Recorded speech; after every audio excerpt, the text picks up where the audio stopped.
I guess, computer science's attempt to mimic the neurons and how our brain actually functions.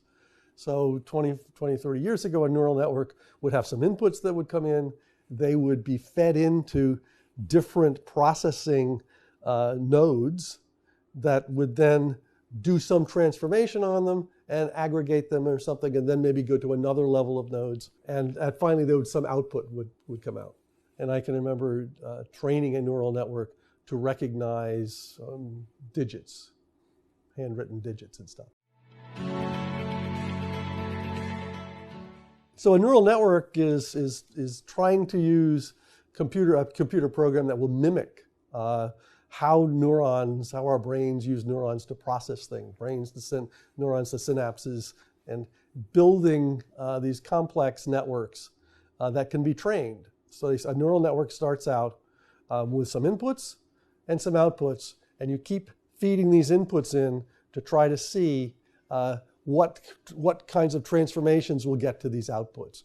And you keep doing this over and over and over again in a way that this network should converge, so the transformations will eventually get these outputs. Problem with neural networks was that even though the theory was there, and they did work on small problems, like recognizing handwritten digits and things like that, they were computationally very intensive.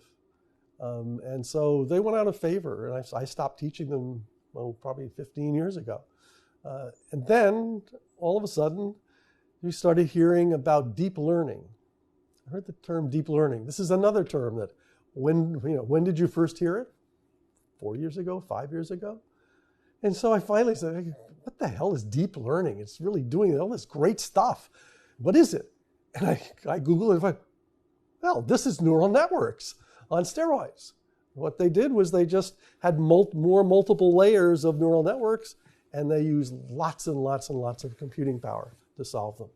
Just before this interview, I had a young faculty member in the marketing department whose research is partially based on deep learning. And so she needs a computer that has a graphics processing unit in it, because it takes an enormous amount of matrix and linear algebra calculations to actually do all of the mathematics that you need in neural networks.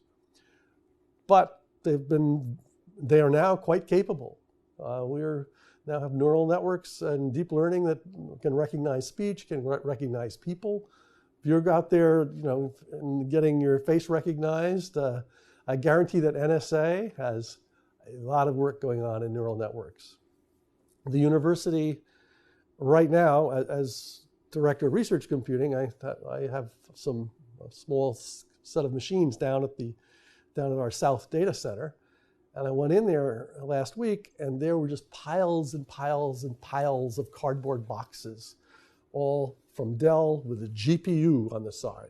Well, a GPU is a graphics processing unit. There's only one application in this university that needs 200 servers, each with graphics processing units in it, and each graphics processing unit has the equivalent of 600 cores of processing. So this is tens of thousands of processing cores. That is for deep learning, I guarantee. Some of the first ones are speech recognition. Jan LeCun, who teaches the deep learning class at NYU and is also the head data scientist at Facebook, comes into class with a notebook, and it's a pretty thick notebook. It looks a little odd because it's like this, and it's that thick because it has a couple of graphics processing units in it.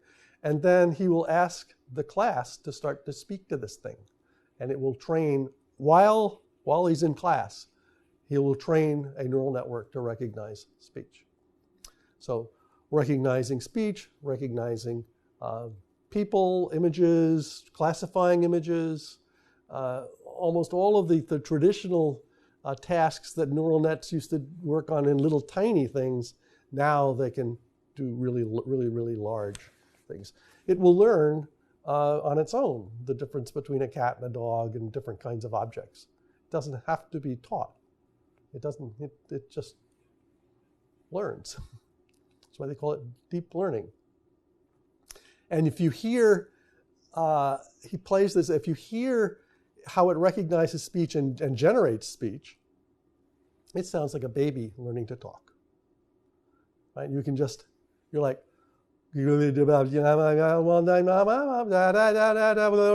all of a sudden this stupid machine is talking to you and learned how to talk. That's cool.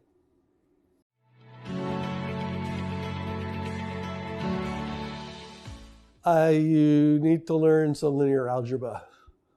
A lot of this stuff is based on matrix and linear algebra, so you need to know how to use linear algebra to do transformations.